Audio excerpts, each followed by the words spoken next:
Class is back in session. Welcome to another special edition of Marketing Insights podcast. I'm your host, Shanita Baraka Akintonde, professor, author, career coach, storyteller, and president and chief love officer of Shanita Speaks LLC.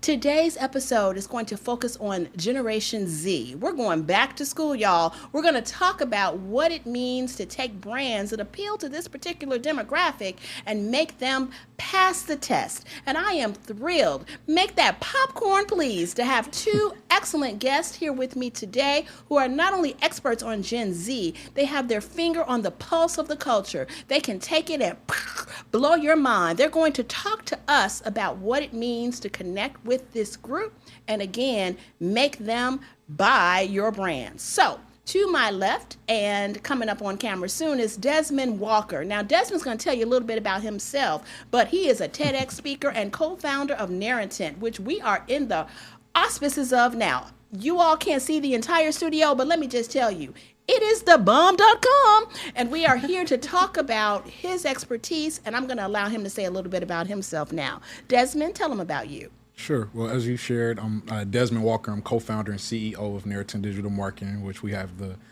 pleasure and honor of housing today's conversation within Such a great our walls. Too. Thank you. This is very special for us because it gives us a chance to put our vision to the test in terms of what this studio is meant to be, which is a storytelling vehicle. And in this case, you all are in the driver's seat as I see it, and I'm just in passenger, just helping tell the story of Marketing Insights. And I'm excited to do so. This is what I'm a marketer for, right? It's why I became a practitioner of the industry, which is to allow for my expertise, my work that I do every day to be an inspiration to someone else or someone that's aspiring to be a marketer. And so otherwise, excited to get into the conversation. Excellent. Desmond's being a little modest. He and I met through the American Marketing Association Chicago chapter, and I can't tell you how much when we initially connected, we just had a conversation, and I was duly impressed with his expertise. Don't let his age belie you, because sometimes people, I think, underestimate what I call the next generation of marketers, which many of you listening and seeing this podcast are, what you bring to the table. And so we're going to talk about that today. We're going to interweave that into our discussion about Gen Z. Okay, so next up, this young lady doesn't necessarily need an introduction. I don't know why I'm looking at my notes because I know her very well. This is Alyssa Gail Martin. Anyone with 3 names already starting out the box has a lot to offer. Absolutely. Thank you. Alyssa is a former student of mine at Columbia College Chicago, but beyond that, this young lady is an influencer. She has taken off in the social media realm. She's going to talk to us a little bit about that, how she packages things. She was giving me advice before the podcast started on how we're going to package this one, so you all will see that. But in addition, I want her to talk about not only her expertise in that arena, but how it ties into Generation Z. So please, Alyssa, tell us a little more about you and what you can bring to the table today. Oh, thanks, Professor. Okay, so I started Frequency Social Media about 1.5 years ago. I came from the political realm, but went into the private sector, got viral on TikTok on my own thing, but fell in love with helping other businesses grow. So especially here in Chicago, small businesses. And I decided to leave the private sector, leave the other boutique agency, and created my own. And here I am with you, get to talk. Yes. Fabulous old professor from college. Yes. And, yes. all things, all good things. It's just a love fest, if you all can't tell. We are having a good time just to jumpstart. So let's jump right in and talk about Generation Z.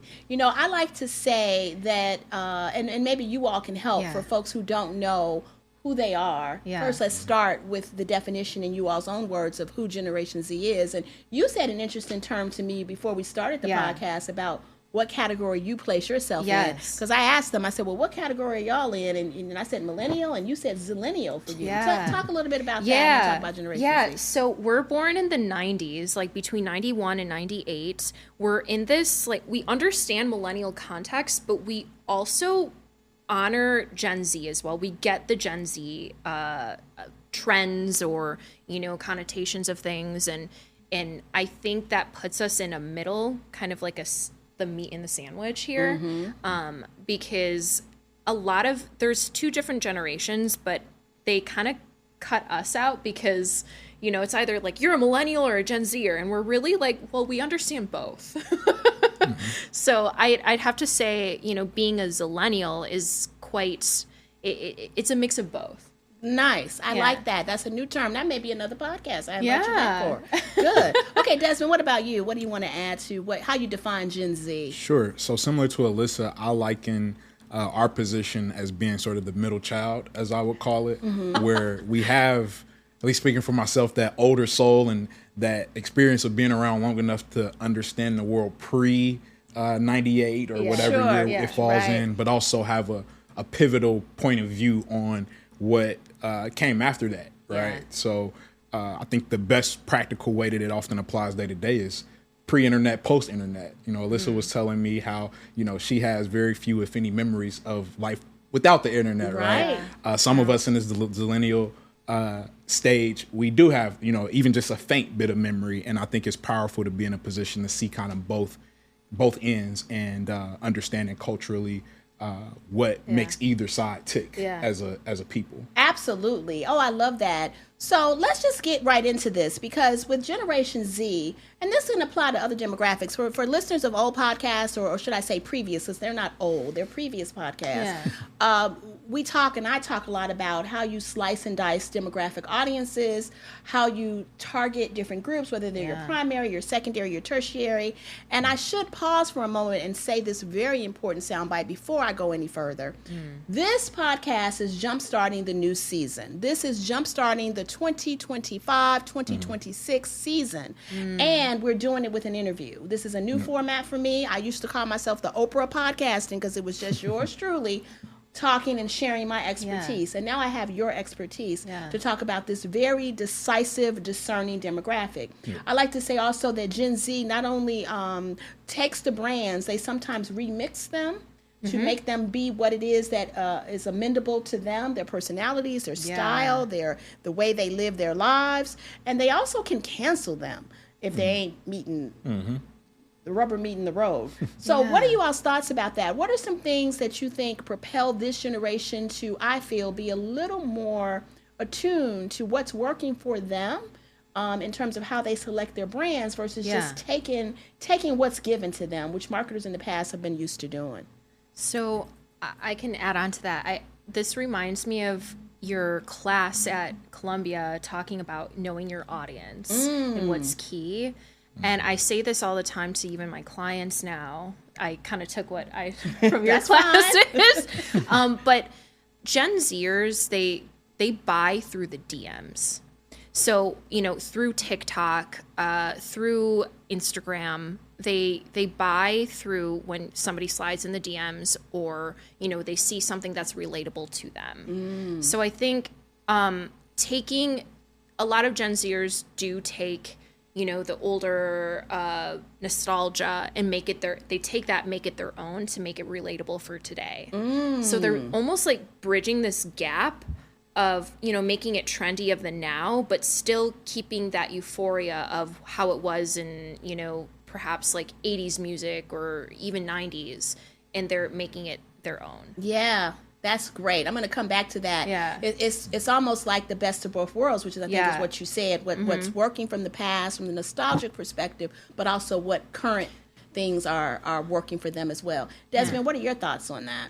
My thoughts are that the beautiful part about right now, I think, in terms of Gen Z and where the actual marketing landscape sits, is that a wall has kind of been broken down, whereas traditionally you only had, as an audience, so much empowerment to dictate what the relationship between yourself and the brand is. And now brands are in a position where it's a lot more democratized. Where they're forced to listen. They are. They're forced to pay attention, and they're forced to act or not act according to what Gen Z, if we're using that as an audience, decides. Yes. Making it more relatable. Exactly. Yeah. Those are excellent points. Yeah. So let's build on that. The idea of they're being forced to, right? Because brands, and all the listeners, some of the listeners are actually brands. So I'm talking to two audiences, essentially, those who are on the creation side and who are the marketers, and those who are the consumers. And we're all consumers too. What are some things you think the marketers need to know so that they don't get pushed up against the wall and then they have to be reactive? Because sometimes things can be done proactively, right? To put yourself in a position where you know your audience, you're listening to your audience, you're even predicting, Mufasa, you're predicting what your audience may even want before they themselves know. So can you either think of any ways in which you can be proactive as a marketer so you don't have to get pushed up against the wall? Desmond, I'll start with you. Yeah. I would say listen when you don't have to, so that when you do have to, you're already equipped with insights. You're equipped with the language that, someone or a group of folks are already using, so that it's less self-serving or it comes across as disingenuous. And Gen Zers know that. They know that when people are not being genuine. When it's advantageous. Yeah. And that's they agenda. can, it's like a radar. They understand that there's some fakeness going on, and they can, it's like they understand that. Yeah. So, but let me build on that. That is so true. And even other, I think most demographics in general know when you're not being authentic, but I definitely think the radar is higher with Gen Z. So what ways have you seen, what mistakes have you all seen, if any, that come to mind in which a brand tried to present themselves in an authentic way, and this can go back and it didn't land? Or maybe it wasn't even about authenticity. Maybe it was just for whatever reason they missed the mark because they were trying to do something or reach an audience, and it just... Yeah. for sure. I can think of one example, at least in the past year, that comes to mind. And I believe it was Tropicana.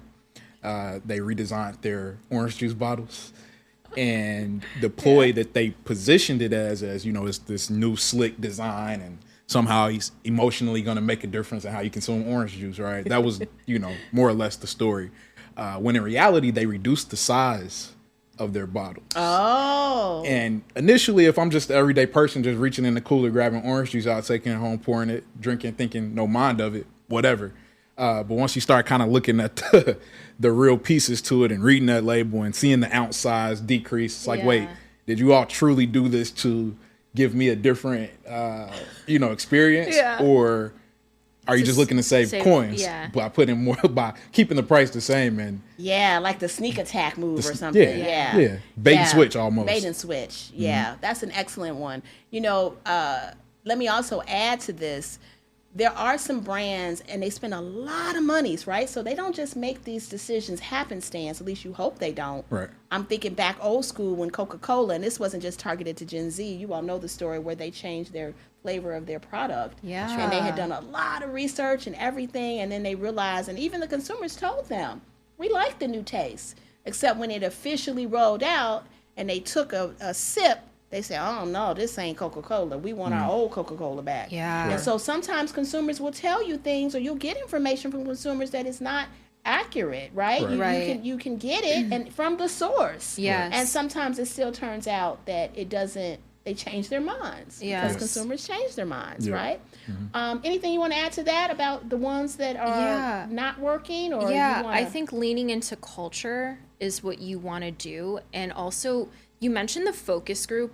And I think when it comes to social media, since we're talking about the Gen Z language here, I think in order to, instead of getting your focus group, now social media has all the analytics versus a TV, TV ad didn't necessarily have that. Sure. And again, this is free. So again, having the opportunity to post on this and gather that data, but you have to post in order to get the data.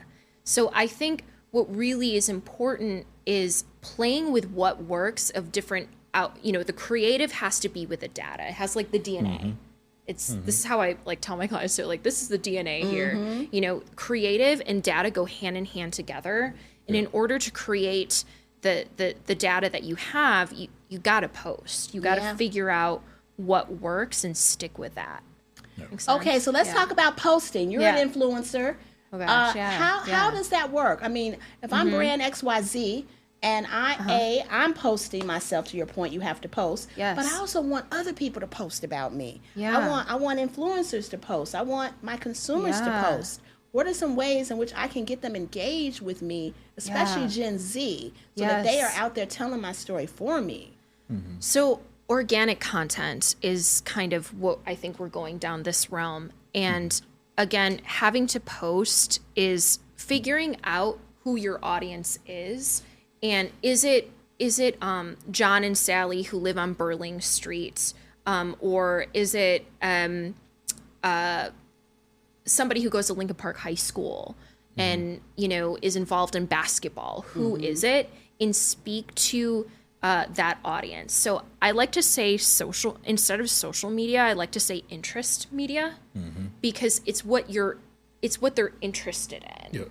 Right? So having to create that creative, what you think could work on, let's say you post a video and you're speaking to a group of Lincoln Parkers that play basketball, and that creative, doesn't do so well. Oh, it only got like 300 views. Okay, maybe you change the text to make it a little bit more authentic to what they're whatever that might be. And then push that out. That could get 1,000 views. So that the idea was there, and that you have your data. It's just creating what the creative side could do to push that forward. Does that make sense? It does. It does. Because when you think about, again, back to you were saying this too, Desmond, knowing your audience to the point of listening before you need to listen. I love that line.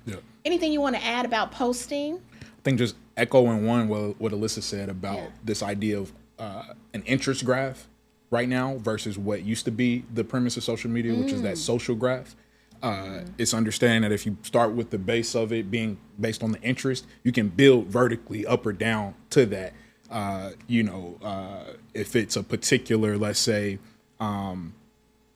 think from a lifestyle perspective, a particular situation a consumer is in, right, based on their interest, then you can decide from there. Everyone has the same interest, but you can decide from there, is this an older person, a younger person, a middle-aged person, versus starting with the age and fitting into the traditional criteria of what an audience is. Yes, that old school. And I did this in class with Alyssa. I used to put up a chart and we talk about psychographic and demographics. And we would say, age, ethnicity, gender, religion, and we'd write all these things down. And not that those aren't still applicable, but what I'm hearing you both say is about the interest, which is more on that psychographic side, and also looking at what at the end of the day appeals to people, because it's fluid. And what I want at 9 o'clock may not be what I want at 8 o'clock, and I may want it at 9 o'clock on Monday and Tuesday, but by Thursday, I may want something different. Yeah. Exactly. And to that point, you use the product of Coca-Cola as an example. Yes. When I think about it in this context, where Coca-Cola is such a universal product that from morning to dawn to dusk,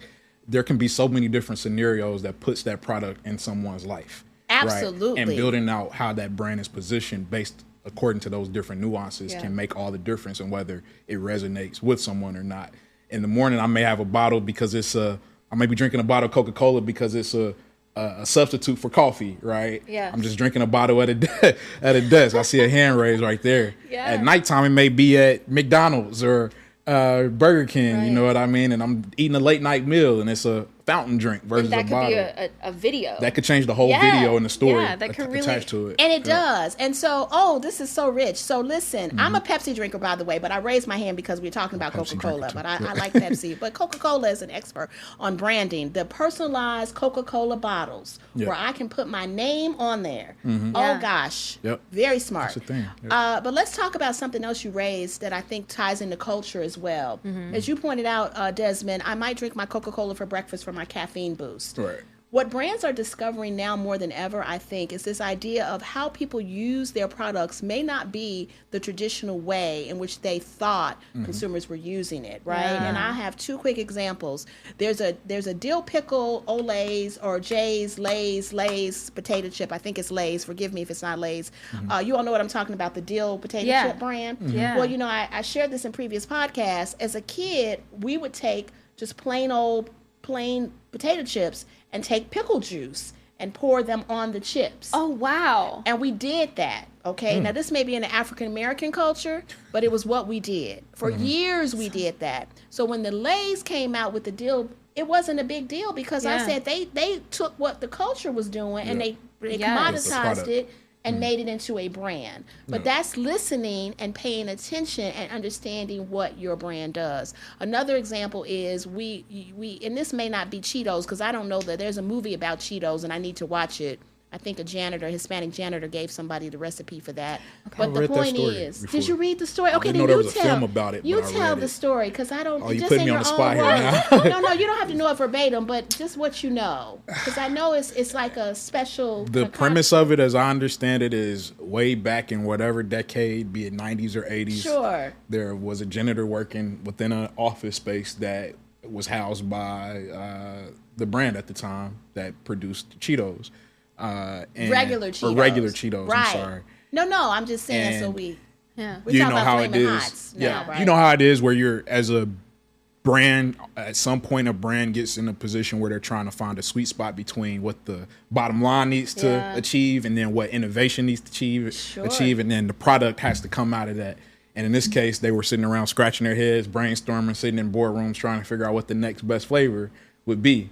And I believe that janitor kind of just overhearing one way or the other, ear hustling as we call it, went back to the lab and at home came up with whatever kind of way to, reprogram a flavor, being what turned out to be hot Cheetos, came back with it to the office like, hey, I know this isn't really what my job description reads, but try this out because so far, nothing has hit the mark. Yeah. Right. And long story short, as I understand it, it took off. And the idea with that, and that's back to what we're saying with Gen Z and what I'm saying to listeners, never underestimate where the best ideas can come from. Yep. Don't think you know what you think is the absolute about a product, good, or service. Right. What is going to connect with consumers may be counterintuitive to what you think it will be. Yeah.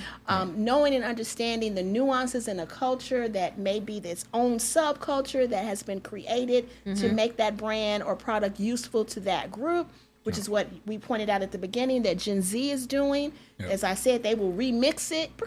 They'll remix the brand because they understand how they're going to take a little bit of this, a little bit of that, and they're going to put it together and make it work for them. Yeah. Yeah. And there's something that marketers can learn from that because the best ideas are often from a janitor who works at a school who says, or at the company and says, hey, try this out. Well, think of the Stanley Cup, not the hockey, but the cup and how it became, became a phenomenon. It wasn't the brand itself. It was literal people on video making it into a fashion icon, on TikTok or on Instagram. So they had their Stanley with them, and it became part of their outfit. Yes. And I think that's also stepping into a culture as well because, the fashion world as well, they stepped into that and it became part of your outfit. Yeah. Your look. Your look. Yes.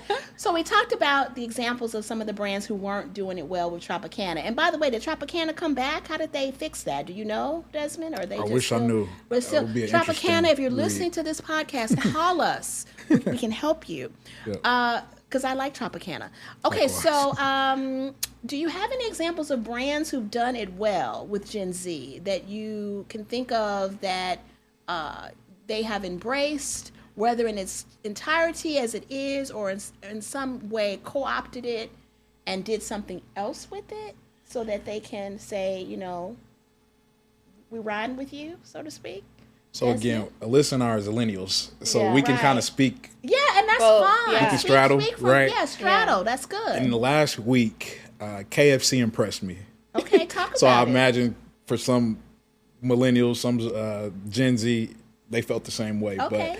But they rolled back their potato wedge into the menu. If you're familiar with vintage KFC, they didn't have fries; they had the wedges. Right. And so in between however many years, I'm sure they've gathered their own insights, either very intentionally or just it came their way regardless, because that's the position the consumer is in now, to let KFC know, hey, where the potato wedges at? What happened? Why, bring them back. Right. Yeah. 'Cause wait, what did they do?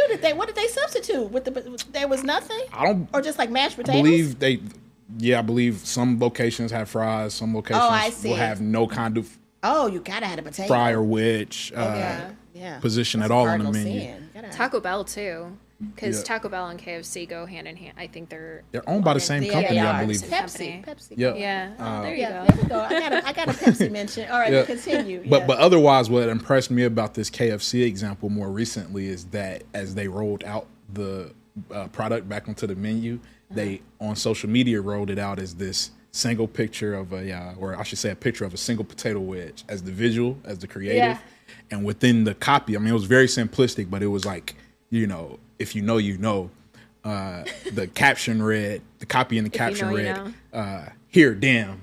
As in, like, if you're of our era, depending on what you're giving back, it's like a reluctant, return to something that someone has been longing for. Yes. And it's just a way to communicate that you get, like, here, damn, take this, It's like take if it you're back. hangry. If you're hangry, Yeah. So I thought that was a witty way to speak the same, language. Yeah. So KFC is actually pretty ingenious. I don't remember the exact tag, but I think during the pandemic or sometime they ran out of chicken. And they had a billboard that had the letters KFC, but it stood for something about not having the chicken. We're going to have to look that up, and I'll have to bring that to another podcast. Yeah. But the idea was KFC, whoever their creatives are pretty creative in that way. Yeah, that's a great example. Yes. It's funny you say that. Talking about running out of stuff, the whole eggs, people, it's so expensive and such. Well, actually, the context of the market of vegan eggs came up and plant-based came up.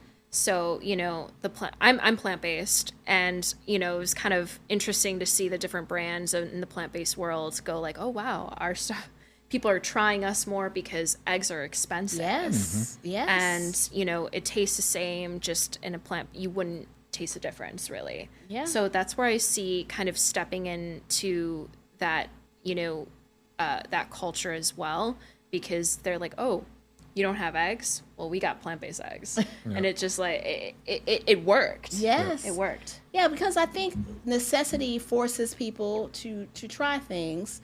Like they say, necessity is the mother of invention, but also it makes you try things, but sometimes you're pleasantly can you say that again? surprised. Necessity is the mother of invention. Okay, that's a bar.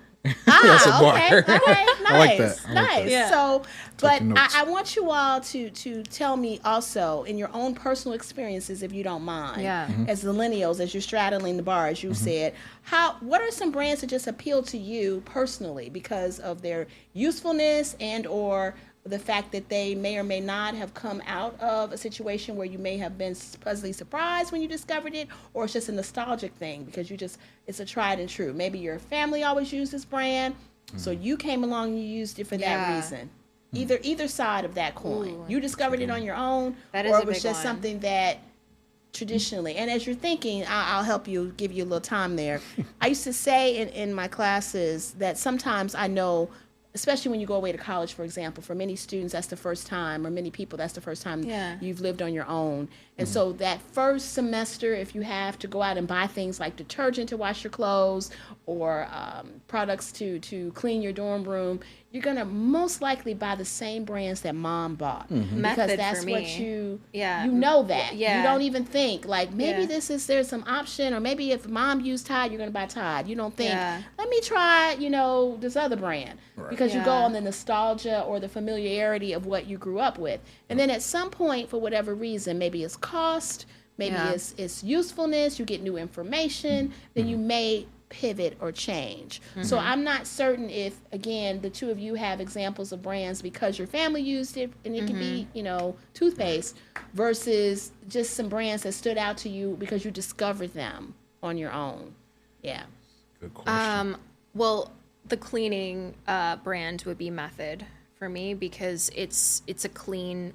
I mean, you're not getting all these chemicals. It's made from plants. Oh, I'm not familiar with Method. Yeah, Okay. and it's found at Target now. It's I mean, it's really a great brand, and it cleans very well. They have for granite countertops and floors, and it all has these different, it's fun poppy colors, and also you're not using, my mom would use, Clorox all the time. Yes. But now I think as millennials, we're kind of noticing, oh wow, like this isn't really us anymore. The Clorox is like, we're noticing that, oh, it's not very good for our system and we want to stay more healthy. So I think this is where methods stepped in and was like, okay, I can clean just as good as that, if not better. And I'm also, not harmful to your body. Yeah, so that is one of the things I think I want to reiterate about Gen Z and Zillennials, about when I said the remix portion. You have brands like Method who will say, we know Clorox, because everybody in my family use Clorox, and you just be choking and gagging. Okay, and I'm not dissing Clorox. I got Clorox at home, because again, my mama and grandmama, that's what they had. But to your point, you want the benefit without some of the other side effects that may affect certain populations. So when you have a brand like a Method that recognizes that, they'll come forward and say, okay, we got this category who's going to stay true and blue to Clorox, like me, and then you have those who will say, you know what, I'm going to not harm myself in certain ways, or maybe for allergic reactions or whatever, and use Method. That's an excellent point. So let me also add to that by saying, when you think about it, packaging, because you said they had beautiful pretty colors. Yeah. I am a sucker for packaging. Packaging, I'm serious. I buy books because of packaging. That's why my new book, The Front Porch Leader, Great Grand's Recipe for Success. There it is. It just Name hit. drop. Has a great cover. See, I just wove that in. So packaging. Talk to me about packaging. Desmond, are there any products that you think get it right in terms of their packaging, or just in terms of maybe being something that made you take notice when you look at the packaging? Absolutely. Definitely the latter when it comes to attention grabbing. What comes to mind is this new dynamic that I've heard coined chaos packaging, I believe. So if you think about a brand like Liquid Death as an example, if you take it for just face value as you're going through the aisle looking, with the naked eye at a product, you're thinking beer can, when in reality they've taken what would traditionally be a beer can look and put water into it. I'm so glad you said that. Pause for a second. I don't know where I was. It was a concert, probably festival. Yep. And they gave me, somebody said to me, the Liquid Death. I said, what? Are you trying to kill me? Lollapalooza here in Chicago teamed up with Liquid Death. And it's funny, I was one of those carrying Liquid Death with me onto the train. And I had an extra water, and somebody was like, oh, I'd love to join you. But really, I was like, oh, it's water. And I was like, oh, no, and they're like, really? That looks like beer. Yep. And that's a use case. So continue. So you're saying because of that, I believe it catches attention for the right reasons, especially for something as commoditized as water. Sure. Right. You need that extra bit of creativity to catch someone's eye when otherwise it would have just blended in. Absolutely. You know what I mean? Absolutely. That's great. That's something to pay attention to. Yeah. You know what else is something I would say is important to pay attention to? And when I think about brands, McGraw-Hill, And I mean this in the most genuine way possible. I think for anyone that may be a millennial that remembers the 90s being that last kind of decade where a traditional textbook was the format to learn in, that's what McGraw-Hill traditionally comes to mind as. But I think something even as what seems like normal now as this podcast and how we're having this conversation powered by the same brand speaks to their intention to create a different format to learning that their brand can still be alongside. So I don't want us to lose sight of that either. Yeah, that's an excellent I know that was point. a nerdy example. No, that's great. That's very true. This is the 7th year of this podcast. And when we started it, the inaugural podcast that I did, I came to this because I, as a professor, McGraw-Hill textbooks. I use their textbooks in my class, in your class, Alyssa. So because of that relationship I had built over the years with them, when they announced they were going to move to this platform, I was one of the first to raise my hand and say, I'll do it. And I'm the only one who has stuck with it during that duration for that long period of time. So thank you for bringing that up, Desmond. And that's an important point. Respectfully, but I'll take this all day over a classroom when it comes to learning, which is what I feel like this conversation and is. tell me why, because expand on that. Why would you do that? Yeah, it's a good question. I think the way we're able to sit here and kind of talk through our own real world lived examples as we apply it to our subject matter expertise is one that, you know, can make all the difference in how the subject matter actually sticks. You know, whether it's examples we've all observed or it's taking, you know, maybe something we didn't observe, but I'm learning through YouTube, you know, your own lens by something you've seen out in the space. You know, so it blends a nice sweet spot between academia, I believe, and then, you know, real world practice. It also feels like a living room in here. So that too. Yeah, it's comfortable. This space is so great, you all. I'm just going to come here and just camp out. I'm just going to do all these podcasts. It's wonderful. Narrington is where we are. So we're going to wrap this up soon. I just want to ask you all a couple more questions. We're just talking and having a conversation. We've gone off script, y'all, because I had a list of questions I sent them, and we ain't going through those questions. So I love you all both for your able to be so extemporaneous in the sense of flowing with it, but you're experts at what you do. So that's what we do. As marketers, this is something that is in our DNA. And that's what I like to tell people. When you live, breathe, and eat it like we do, we can talk about so many aspects of this. And limited time is really challenging. I want you both to just elaborate for me, if you will, on what you think are some takeaways for marketers who are listening to this podcast. We talked a bit about listening. We talked about them needing to understand their audience. We've talked about recognizing that Gen Z is going to be a little bit different, what it means to post on social media, what it means to be ahead in terms of things like packaging. But is there anything else or else's that you want them to know or take away that will help them be better at what they do, to get that better report card with Gen Z so that they don't get canceled, that they get, you know, promoted? I would like to say, I would like to say post as much as possible, because at the end of the day, these platforms are free. And I want to just say that in order to, you know who your audience is or get the data, you have to post. I'd have to say, posting every day on Instagram is key. TikTok, a little bit more. Okay, so let me pause you, Alyssa, for a second. Posting on Instagram, what though? So what am I posting?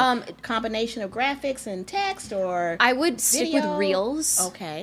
Just video context is kind of where it is the now. Carousels do still work. Carousels, there are pictures or infographics that is valuable to the audience.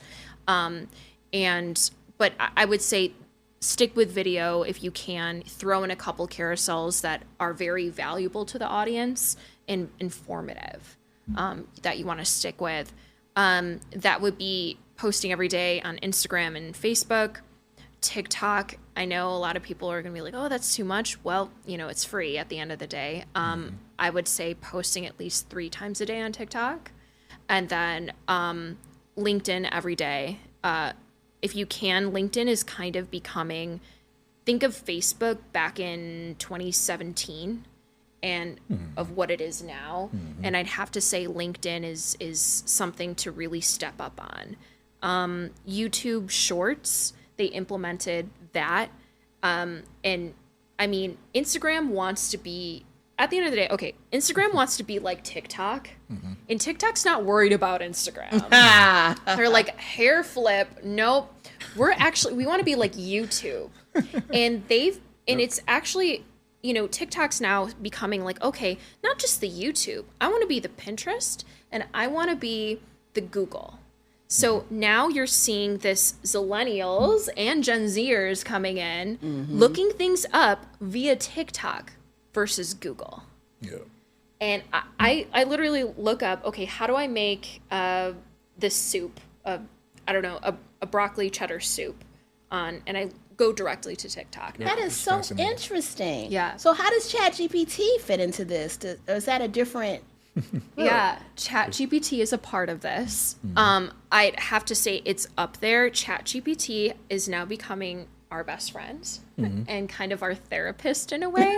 So there's now this option where you can have the video on and talk to ChatGPT, and you can integrate your channel to be like, okay, this is my therapy channel and this is what I do, and they'll talk back.